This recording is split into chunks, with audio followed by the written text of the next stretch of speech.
If your standards are too high, you've already designed your own failure.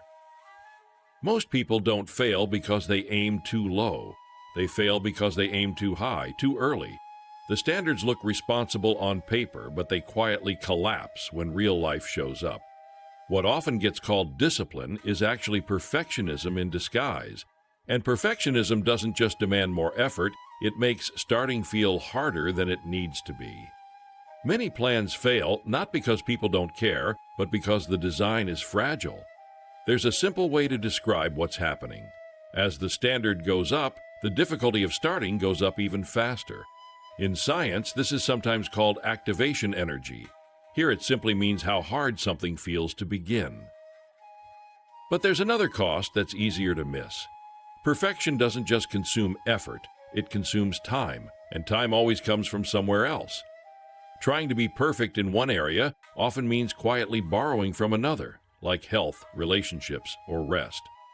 That's how people end up succeeding on paper while deteriorating everywhere else. Not because they chose poorly, but because the trade-offs were invisible at the start. Here's a concrete contrast that makes this visible. Planning a 90-minute gym session every day looks impressive on a calendar. Committing to a 10-minute walk looks almost trivial, but it's the one that actually happens when you're tired, late, or stressed. And that leads to the rule that exposes the problem clearly. If a standard is unreachable on your worst realistic day, it won't survive your best intentions. This isn't a motivation problem, it's a design problem. And once you see that, the question changes. Instead of asking how to be more disciplined, the better question becomes, what kind of standard can actually survive real life? That's where the idea of minimum thresholds begins. To understand why perfection keeps failing, we need to step back from individual habits and look at life more broadly. Most people are not overwhelmed because they lack ambition. They're overwhelmed because too many parts of life are unstable at the same time. Minimum threshold thinking is a way to stabilize life before trying to improve it. A minimum threshold is the smallest level of effort in an important area that still produces real benefit. It's a level that can be maintained consistently even when time is limited, energy is low, or stress is high.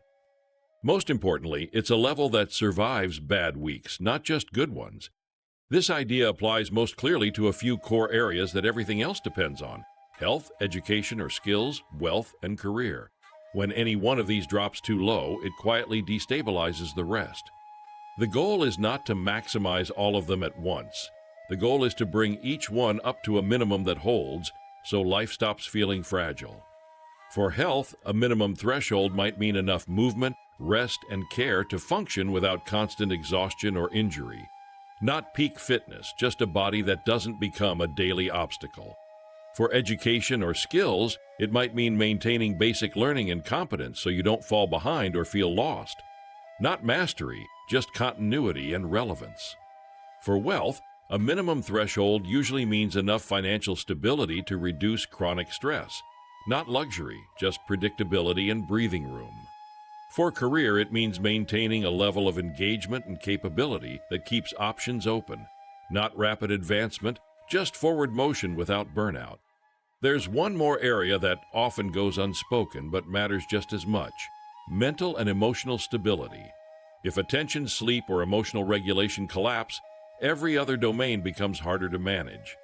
Minimum thresholds recognize that these areas compete for the same limited resources: time, energy, and attention. Trying to be perfect in one area usually means quietly borrowing from another, often without noticing until damage appears. This is why aiming for enough across life often produces better outcomes than chasing excellence in one place while neglecting the rest. It's important to be clear about what this approach is not. Choosing minimum thresholds is not lowering standards or giving up on growth. It's choosing standards that survive contact with real life. Once these core areas are stable, once the floor holds, then deciding where to invest more effort becomes a choice, not a pressure. Growth becomes optional and intentional, rather than urgent and exhausting. This isn't laziness, it's load management for a finite human system. Instead of asking more from willpower, Minimum threshold thinking reduces what life demands from you all at once, and that reduction is what makes steady improvement possible. Once you see minimum thresholds as a way to stabilize the major areas of life, the next question becomes obvious. Why does this approach work so reliably, even for capable, motivated people who keep failing under higher standards? To answer that, we need to look at how the human mind actually behaves under pressure. Once minimum thresholds are understood as a way to stabilize life, the psychology behind them becomes straightforward. Most advice fails because it assumes people struggle due to a lack of motivation. In reality, the human mind struggles most when too many important areas feel fragile at the same time. Motivation rises and falls with sleep, stress, uncertainty, health, and workload. Any life design that depends on consistently high motivation is fragile by default. Minimum thresholds work because they don't ask for ideal conditions. They ask for standards that function even when conditions are imperfect. The mind is constantly scanning for risk. When health feels unstable, attention gets pulled there. When finances feel unpredictable, stress dominates thinking. When work or career feels shaky, it crowds out everything else. Fragile areas demand attention whether we want them to or not. Minimum thresholds reduce this background noise. They turn emergencies into manageable conditions by ensuring that no critical area drops below a workable level. This is why the effect feels calming rather than demanding. There's also an important shift in self-perception that follows.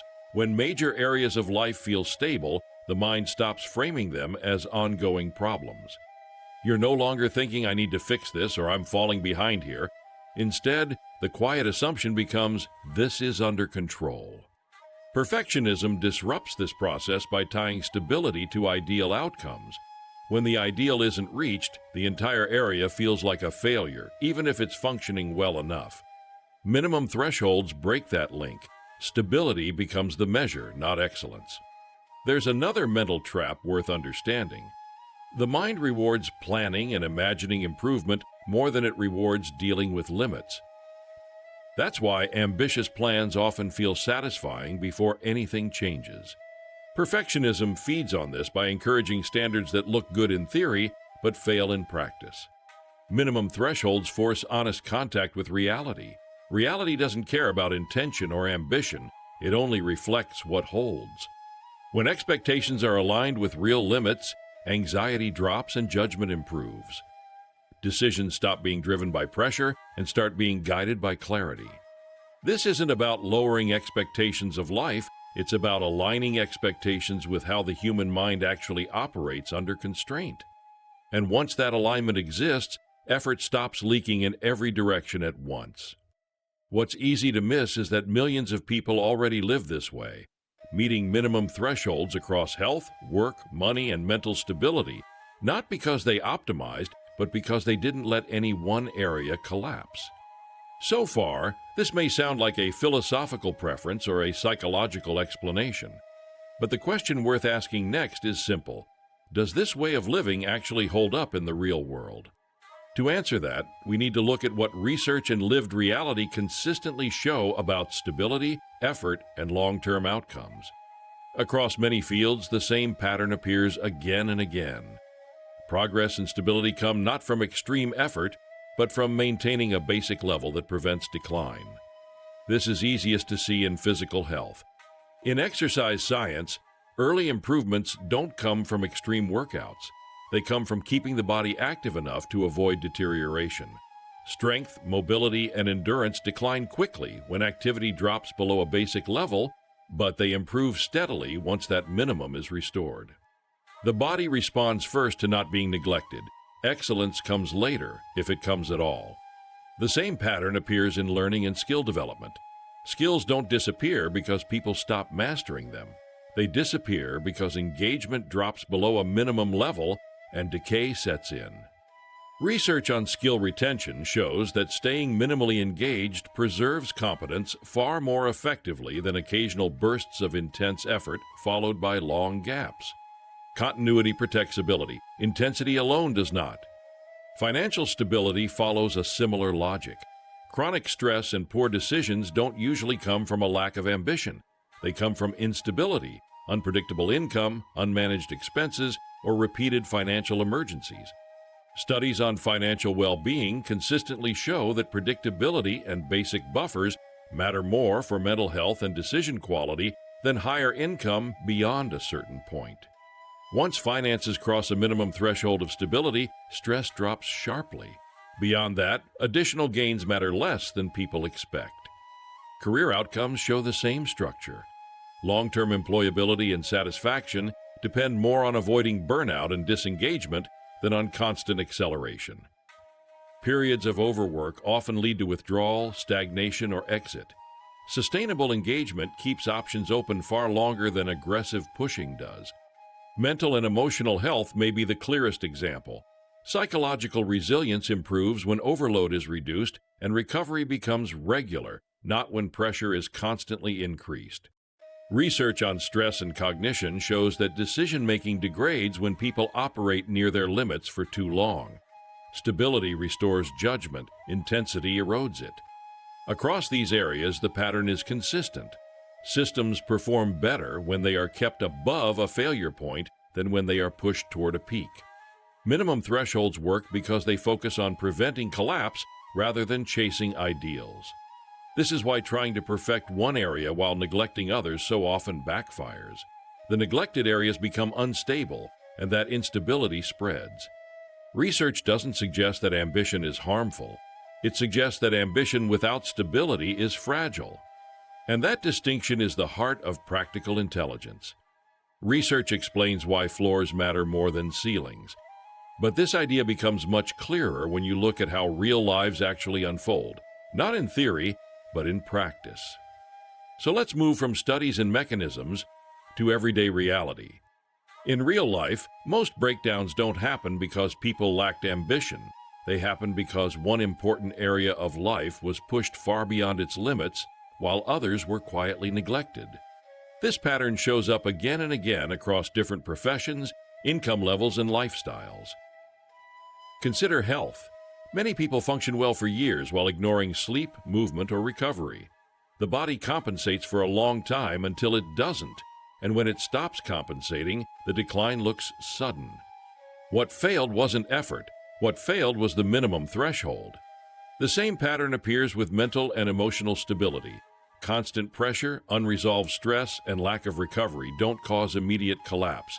They accumulate quietly until attention, judgment, or emotional regulation finally break down. Again, the issue isn't intensity, it's neglect. You see a similar structure in work and career. People can advance rapidly by concentrating effort in one direction, but when relationships, health, or mental balance are ignored, the success becomes fragile. When the neglected areas finally demand attention, the cost is often higher than expected. Financial life follows the same logic. Many people chase growth while tolerating ongoing instability, unpredictable cash flow, repeated emergencies, or constant stress around money. The pressure doesn't always look dramatic. It just distorts decisions, narrows options, and slowly erodes quality of life. A recent article in the Washington Post illustrates this clearly through housing. Most people approach housing with a financial question. How big a home can I afford? The article suggests that this is the wrong starting point. A better question is, what kind of home actually supports the kind of life I want to live? The author makes an important admission. More space does feel good sometimes. Extra rooms, more privacy, fewer collisions, those comforts are real. But the article points out a quiet pattern. Even in larger homes, people tend to use only about 60% of the available space. Daily life crowds into the same few rooms, the kitchen, the bedroom, the living area. The rest stays mostly unused. Research cited in the piece suggests that once a basic per-person space threshold is met, additional square footage does little to improve happiness. At that point, what matters more isn't the house itself, it's the surroundings. Access to parks and public spaces, walkability, friends, a sense of neighborhood and connection. The emotional benefit levels off, the costs don't. More payments, more upkeep, less flexibility, and here's where comparison quietly enters. Once basic needs are met, Dissatisfaction doesn't come from daily function. It comes from relative standing. People don't think, my home doesn't work. They think, other people seem to have more. Even unused space exerts pressure, not because it's needed, but because it signals what could be bigger. At that point, housing stops being evaluated by function and starts being evaluated by comparison. That's why happiness plateaus. The comparison never does. This is the minimum threshold at work. Past a certain point, improvement stops improving life and starts increasing fragility. What all of these cases have in common is simple. One domain was treated as everything, and the others were treated as secondary. Minimum threshold thinking exists to prevent exactly this kind of imbalance. Meeting minimum thresholds across health, work, learning, finances, relationships, and mental stability is not a luxury. It's a requirement for a life that doesn't eventually collapse under its own weight. Once those thresholds are reliably met, something important changes. Effort no longer feels reckless. Growth no longer requires sacrifice from unseen parts of life. Only then does increasing intensity make sense. This is the difference between conscious calibration and blind escalation. Without minimum thresholds, pushing harder is a gamble. With them, it becomes a choice. Practical intelligence is not about doing more everywhere. It's about making sure nothing essential is quietly failing while attention is focused elsewhere. That's why minimum thresholds aren't small thinking. They're protective thinking. They don't prevent ambition, they make ambition survivable. When you look at these patterns closely, something uncomfortable becomes clear. The people most likely to ignore minimum thresholds are often not careless or uninformed. They're capable, driven, and intelligent. And that raises an important question. Minimum threshold thinking often fails, not because people don't understand it, but because their strengths work against them.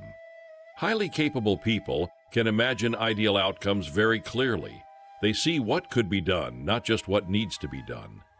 That imagination quietly shifts the goal from stability to optimization. When someone is competent, it feels reasonable to push harder in one area. Early success reinforces the belief that effort can compensate for neglect elsewhere. For a while, that belief appears to be correct. Capability creates confidence. Confidence creates escalation, and escalation delays feedback about what's being neglected. This is where practical intelligence breaks down.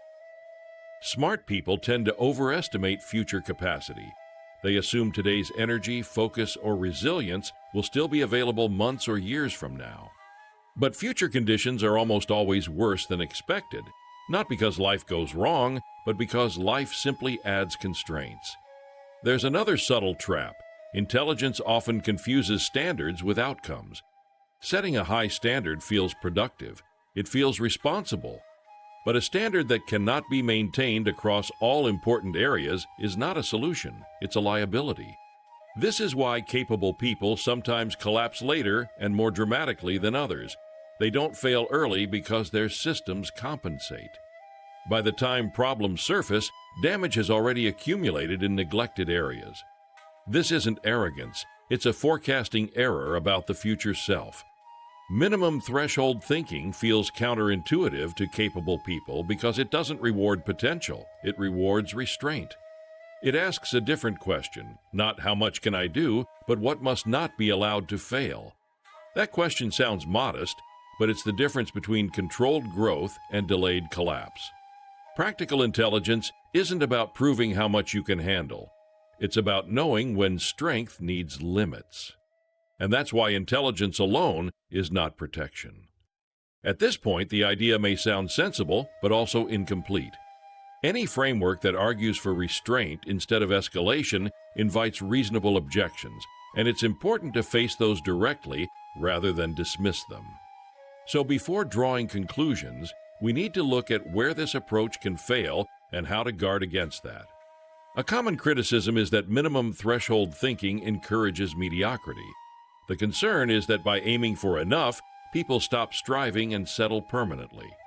This criticism is understandable and incomplete. Minimum thresholds are not final goals. They are entry conditions. Their purpose is to create stability first, not to define how far someone should go. Another concern is that some goals genuinely require intensity.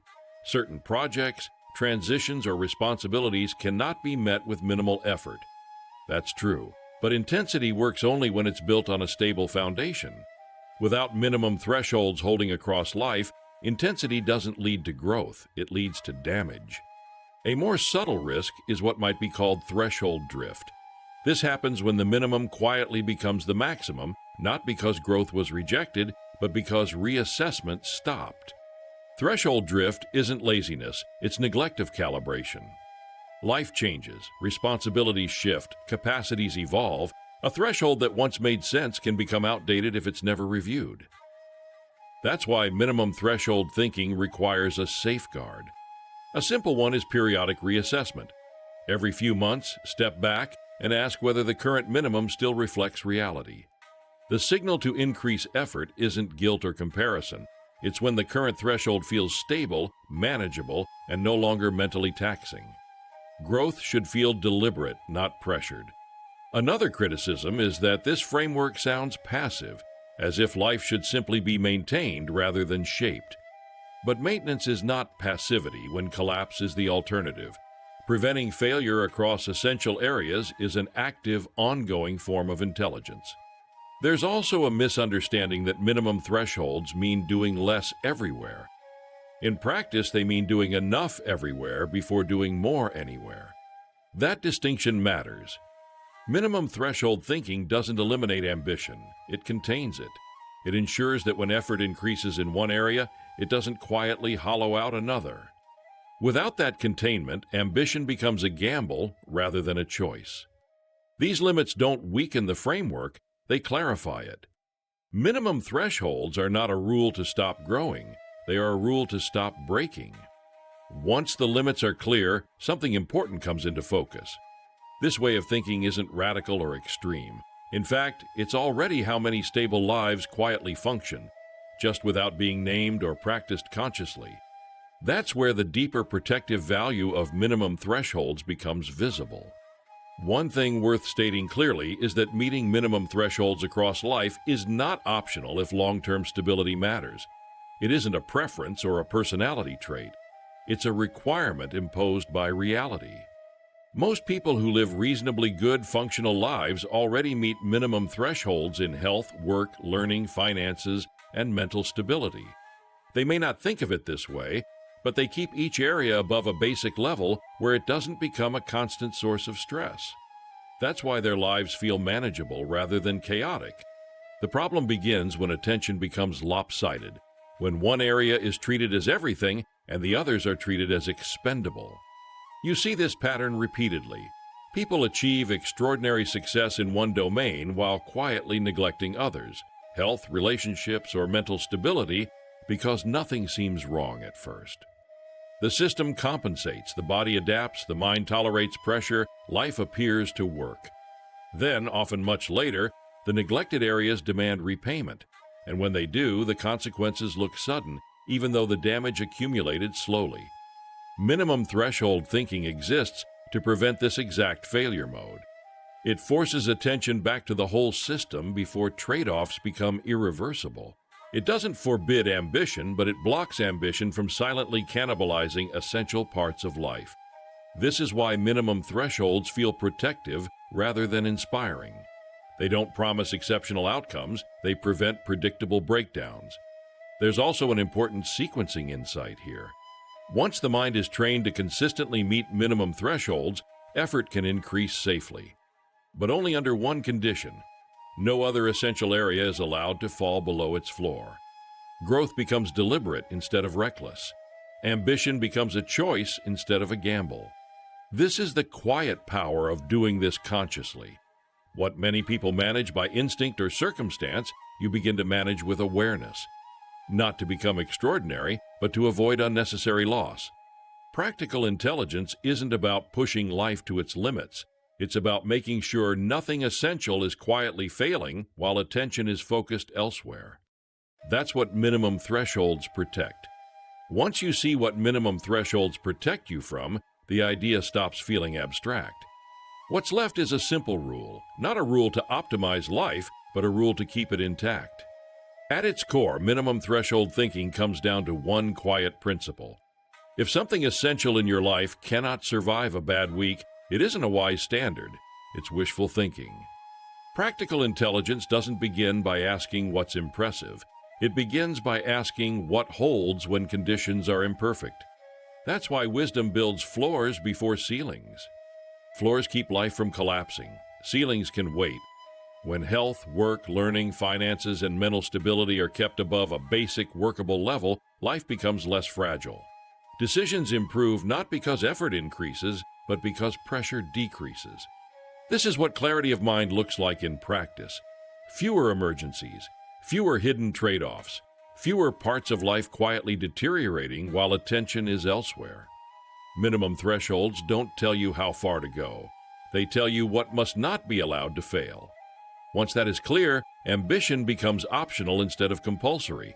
Growth becomes a choice instead of a reaction. This is not a strategy for becoming exceptional. It's a way of becoming steady. And steadiness is what allows a good life to last. Once the rule is clear, there's nothing left to optimize or debate. What remains is how to carry this way of thinking into real life without turning it into another demand. Perfection often feels responsible. It signals effort, seriousness, and ambition. But responsibility that cannot survive real life is fragile by definition. Minimum thresholds feel unimpressive by comparison. They don't announce progress, they don't perform well on paper, but they hold. And what holds is what compounds. A good life is not built by constantly pushing limits. It's built by making sure the essential parts of life don't quietly fail while attention is focused elsewhere. That's what minimum threshold thinking really offers. Not a method for doing more, but a way of losing less. When health, work, learning, finances, and mental stability are kept above a workable floor, life becomes calmer and more navigable. Decisions improve because pressure drops, not because effort increases. This is what clarity of mind looks like in practice. You don't need to be exceptional to live well. You need to be steady. And steadiness begins by knowing what must not be allowed to collapse. Start with what survives. Let the floor hold. Then if you choose to grow, grow without breaking something else. If you take one thing from this, let it be simple. Ask yourself, which important part of my life needs a stronger floor right now? Not to perfect it, just to keep it from quietly failing. That question alone is often enough. Your journey toward practical wisdom begins with clarity, and I'm honored to walk that path with you. Together, we're building a world where wisdom is practical, accessible, and deeply human. If you enjoyed this video, please like it, share it, and subscribe for more. Thank you for watching. And as always, think deeply, live wisely.